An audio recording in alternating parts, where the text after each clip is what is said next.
एक समय की बात है। प्राचीन भारत में मगध राज्य के पास एक छोटा सा गांव था। गांव के लोग बहुत ही सरल और धार्मिक थे, लेकिन उनमें एक अजीब सा भय था, शमशान का भय। लोग मानते थे कि शमशान घाट में भूत प्रेत रहते हैं और इसलिए शाम के बाद कोई भी वहां जाने की हिम्मत नहीं करता था। गांव में एक प्राचीन पीपल का पेड़ था जो शमशान घाट के बिल्कुल पास था। गांव के बड़े बुजुर्ग बताते थे कि वहाँ कई आत्माएं भटकती है और उन्होंने कई बार अजीब आवाज़ें सुनी थी। एक दिन गांव के कुछ युवक भगवान बुद्ध के पास गए, जो पास ही के एक वन में ध्यान लगा रहे थे। उन्होंने बुद्ध से पूछा, गुरुदेव, क्या शमशान में सच में भूत प्रेत होते हैं? हम गांव के लोग बहुत डरते हैं और हमें इस बारे में आपकी राय जाननी है। गौतम बुद्ध ने मुस्कुराते हुए उनकी बात सुनी और कहा, इस दुनिया में भूत प्रेत की अवधारणा का जन्म हमारे भय और अज्ञानता से होता है। जब हम किसी चीज को नहीं समझते तो हम उसे एक रूप दे देते हैं, जैसे भूत प्रेत।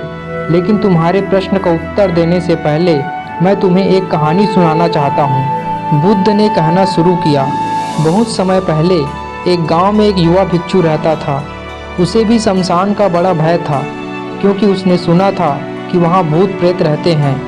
एक रात उसके गुरु ने उसे आदेश दिया, तुम्हें आज रात शमशान में जाकर ध्यान लगाना होगा।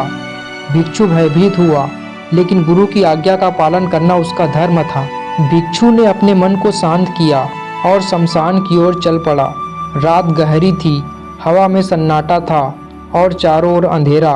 शमशान के पास पहुंचते ही उसे अजीब आवाज़ें सुनाई देने लगी। वह और भी डर गया, परंतु उसने हिम्मत नहीं हारी। उसने वहां बैठकर ध्यान लगाना शुरू कर दिया। ध्यान में डूबे हुए उसने महसूस किया कि उसका भय धीरे धीरे कम हो रहा है। अचानक उसने देखा कि एक छाया उसके पास आ रही है।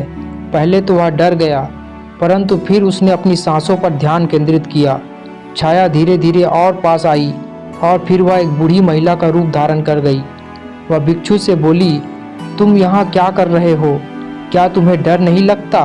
भिक्षु ने कहा, पहले मुझे डर था, लेकिन अब नहीं है, क्योंकि मैं जान गया हूँ कि भय केवल मन का ही एक भ्रम है। बुद्ध ने कहानी समाप्त करते हुए कहा, वह बूढ़ी महिला कोई और नहीं बल्कि उस भिक्षु का ही भय था, जो उसके मन के अंदर से बाहर आकर प्रकट हुआ था।